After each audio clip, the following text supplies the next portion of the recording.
Britain में हर साल होने वाली कार जंपिंग चैंपियनशिप जैसी खतरनाक प्रतियोगिता करवाई गई। ब्रिटेन में इस सीजन में कई रेसिंग प्रतियोगिताएं दर्शकों के बिना ही हुई, लेकिन पाबंदियों में छूट मिलने पर महामारी शुरू होने के बाद ऐसा पहली बार हुआ जब इस मुकाबले में दर्शक भी शामिल हुए। और जैसे ही जोशीले ड्राइवरों ने कबाड़ की गाड़ियों को जमीन पर दौड़ाया तो उनके टायरों की रफ्तार ने माहौल गर्मा दिया। इस कार जंपिंग मुकाबले में गाड़ी को जमीन पर एक कतार में रखी गई 9 कारों के ऊपर से गुजारना था। कार हवा में जितनी ऊंचाई तक उछलती, जितना लंबा फासला तय करती, उस हिसाब से विजेता चुना जाता। लेकिन इसमें भी एक ट्विस्ट था। इस प्रतियोगिता में दर्शक सिर्फ मजे करने के लिए ही शामिल नहीं हुए, बल्कि प्रतियोगियों के प्रदर्शन पर दर्शकों की तालियों और शोर को भी जीत का पैमाना माना गया।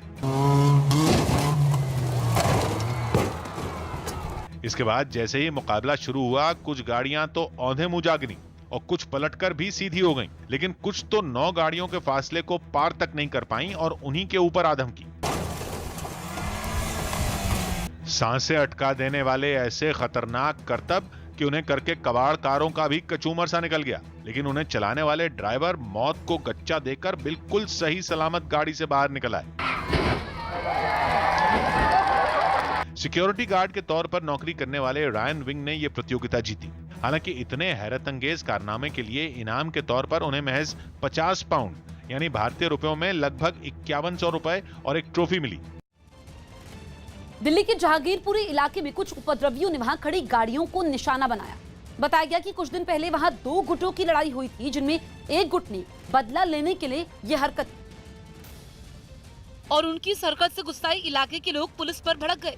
जब पुलिस उनकी शिकायत सुनने के लिए पहुंची तो लोगों ने वहां हंगामा शुरू कर दिया। सारी गाड़ियां तोड़ दी गली में खड़ी हुई। इलाके के लोगों ने ये दावा भी किया कि वो तोड़फोड़ करने वाले कुछ लड़कों को पहचानते हैं। मुझे एक का चेहरा याद है, ब्लैक कलर की शर्ट पहनी थी, उस लड़के ने वो ईंटें फेंक रहा था। इस घटना से पहले का एक सीसीटीवी वीडियो भी सामने आया, जिसमें करीब 35 से 40 लड़के उस इलाके की तरफ जाते नजर आए। आरोप है कि इन्हीं लड़कों ने वहाँ खड़ी गाड़ियों को निशाना बनाया। तलवार चाकू से मतलब सब मारी, पत्थर ईंटें मारी है गाड़ियों के अंदर। पुलिस के साथ इलाके के पार्षद भी वहां पहुंचे और उन्होंने आरोपियों के खिलाफ जल्द कड़ी कार्रवाई का भरोसा दिया। जम्मू में 2 महीने बाद शराब की दुकानें खुल गईं, लेकिन दुकानों के खुलते ही वहां भीड़ उमड़ पड़ी। पहले नई आबकारी नीति के विरोध में शराब कारोबारियों ने दुकानें नहीं खोली थी और फिर लॉकडाउन की वजह से वहां शराब की दुकानें बंद रहीं। लेकिन जब दुकानें खुली तो कई लोग खुद को शराब खरीदने से रोक नहीं सके। वहां शराब की एक दुकान के बाहर इतनी लंबी लाइन लगी दिखी जैसे कभी त्योहारों के मौके पर रेलवे स्टेशन के टिकट काउंटर पर देखने को मिलती थी। कड़ी धूप होने के बावजूद लोग शराब खरीदने के लिए घर से बाहर निकल पड़े। उनमें शराब पीने की तलब ऐसी कि वो ये भूल गए कि कोरोना नाम की बीमारी अब तक कई परिवारों की खुशियां छीन चुकी है। ऐसे में उस दुकान पर तैनात पुलिस वालों ने कतार में एक दूसरे के करीब खड़े लोगों के बीच दूरी बनवानी शुरू कर दी। दुकानें खुलने के बाद अगर आप देखें तो किस तरह से कतारें हैं और पुलिस के जवान जो हैं वो लोगों को यहाँ पर लाइन में लगने के लिए कह रहे हैं। और दुकान के काउंटर के ठीक सामने भी पुलिस को पहरा देना पड़ा ताकि वहां किसी तरह की भगदड़ न मचे। शराब खरीदने के लिए कई दिनों बाद लोग दुकान पर पहुंचे तो 1-2 नहीं बल्कि कई बोतलों के साथ उनकी वहां से वापसी हुई। तो आज ले लेंगे तो जाके घर में जाके बैठ के एंजॉय करेंगे। ऐसे हालात सिर्फ एक दुकान के नहीं मिले, लगभग सभी शराब की दुकानों पर इसी तरह भीड़ मिली। ऐसी ही एक और दुकान के बाहर सोशल डिस्टेंसिंग बनाए रखने के लिए सड़क पर गोल घेरे भी बने दिखे। साथ ही पुलिस वालों ने भी शराब खरीदने पहुंचे लोगों पर नजर रखी। उसके बाद भी कुछ लोग ऐसे मिले जो मास्क लगाने के नाम पर महज खाना पूर्ति कर रहे थे। इटली के सिसिली से डराने वाली तस्वीरें सामने आई, जहां माउंट एतना ज्वालामुखी से लावे का फव्वारा फूट पड़ा। बीते 3 महीने में कई बार इस ज्वालामुखी में धमाके हो चुके हैं, लेकिन इस बार हुए धमाके के बाद उस ज्वालामुखी ने जिस रफ्तार से लावा उगला, उसने लोगों को डरा दिया। ज्वालामुखी के अंदर से खौलता लावा कई फीट ऊपर की तरफ उड़ता दिखा। दूर से देखने पर ऐसा लगा जैसे वहाँ आसमान से शोले बरस रहे हों। लावे और आग के साथ ज्वालामुखी से बहुत सारा धुआं भी निकला, जिसने आसपास के पूरे इलाके को ढक लिया। माउंट एतना यूरोप का सबसे सक्रिय ज्वालामुखी है, जिसमें पिछले कुछ महीनों में कई बार विस्फोट हो चुके हैं। दुनिया भर में कोरोना फैलाने वाले चीन की मदद से पाकिस्तान ने भी अपनी कोरोना वैक्सीन बना ली। News18.com की रिपोर्ट है कि पाकवैक नाम की इस वैक्सीन को पाकिस्तान सरकार ने लॉन्च भी कर दिया, लेकिन उसने ये नहीं बताया कि ये वैक्सीन कितनी प्रभावी है और इसके ट्रायल के नतीजे क्या रहे।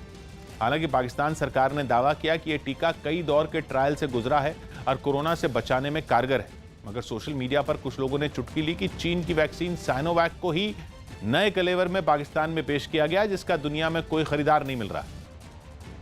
कोरोना संकट के बीच रिलायंस इंडस्ट्रीज ने अपने कर्मचारियों और उनके परिवारों की मदद के लिए बड़ा ऐलान किया है। रिलायंस इंडस्ट्रीज के चेयरमैन मुकेश अंबानी और रिलायंस फाउंडेशन की चेयरपर्सन नीता अंबानी ने एक चिट्ठी लिखकर Reliance family support and welfare scheme का ऐलान किया है। इस चिट्ठी में कहा गया है कि कोरोना के इस दौर में जान गंवाने वाले साथियों के परिवारों के दुख में रिलायंस पूरी ताकत के साथ खड़ा है। साथ ही रिलायंस की तरफ से कई योजनाओं का भी ऐलान किया गया है। सबसे बड़ा ऐलान यह है कि कोरोना महामारी की वजह से रिलायंस इंडस्ट्रीज के जिन कर्मचारियों ने अपनी जान गंवाई, उनके नॉमिनी को अगले 5 साल तक हर महीने उतनी राशि दी जाएगी जितनी उस कर्मचारी को आखिरी बार वेतन के तौर पर मिली थी। यानी अगले 5 साल तक मृतक कर्मचारी की नॉमिनी को कंपनी की तरफ से पूरा वेतन दिया जाएगा। इसके अलावा कंपनी जान गंवाने वाले कर्मचारियों के बच्चों की ग्रेजुएशन तक की पढ़ाई के लिए ट्यूशन फीस, हॉस्टल की सुविधा और किताबों का पूरा खर्च भी देगी। साथ ही जब तक बच्चे ग्रेजुएशन नहीं कर लेते तब तक परिवार के मेडिकल इंश्योरेंस का जिम्मा कंपनी ही उठाएगी। यानी अगर इस बीच किसी की तबीयत खराब हुई तो अस्पताल का खर्च भी कंपनी उठाएगी। इतना ही नहीं, रिलायंस इंडस्ट्रीज ने अपने कर्मचारियों के लिए कोविड लीव का भी ऐलान किया। इसके तहत जिन कर्मचारियों को कोरोना हुआ है या फिर उनके परिवार में किसी को कोरोना हुआ है तो वो कोविड लीव ले सकते हैं ताकि वो खुद का और अपने परिवार का सही तरीके से ध्यान रख पाए। रूस में सितंबर में होने वाले संसदीय चुनावों से